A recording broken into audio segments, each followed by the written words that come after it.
Good morning, everybody. Mike Vacchi, Princetontrader.com, here with your Friday morning market webcast. Okay, so yesterday we talked about how the roundy had been tested on Wednesday at 2,700 and converted, the daily midband and converted, and we talked about how bulls must stay above daily midband and reach for 2,750.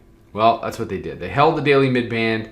We tested as low as 22.23 in the morning. And then where do they go? They reach right for 27.50. They trade as high as 54.5, testing this area where the 200-day and the 50-day come together.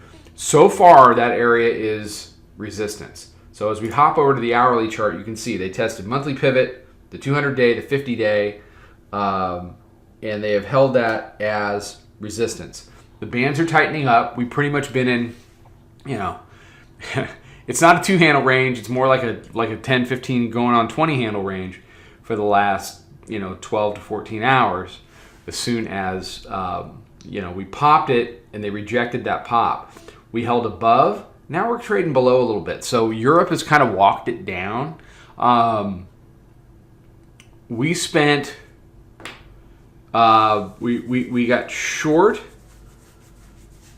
covered. Then there was the pop off the news, and they shorted that back. Then we got long 34 after things kind of settled down, and that ended up a really nice, directional trade for us. And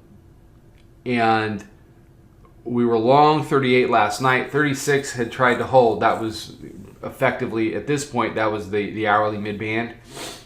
Took some profits, got stopped out overnight, so we're flat, and we're watching. I'm watching 29.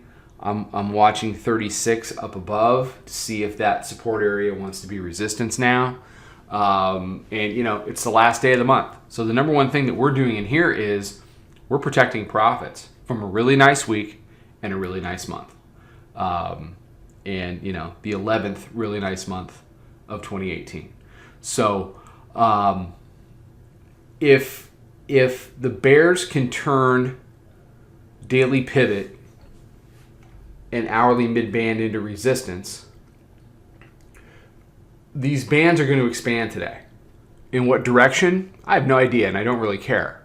If they expand to the downside, we'll figure out a way to get short. They expand to the upside, we'll figure out a way to get long. To a certain extent, you just got to kind of turn your brain off.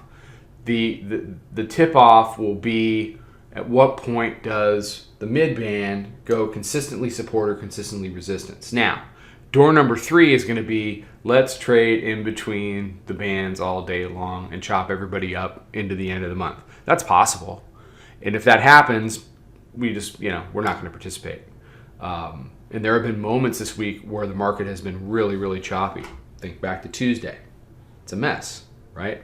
So the battle of the week, going back and just kind of reviewing everything that we've talked about for this week, the beginning of the week we were battling over weekly pivot. And the battle over weekly pivot, I said at the time, whoever wins this battle from weekly pivot and pulls away is going to get the next leg of the market. Well, that's 26.67 to 27.54. That qualifies as the next leg of the market.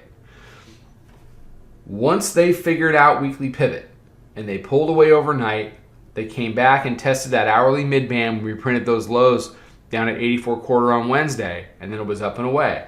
Higher low, up and away. So what's the most likely scenario? Higher low, up and away.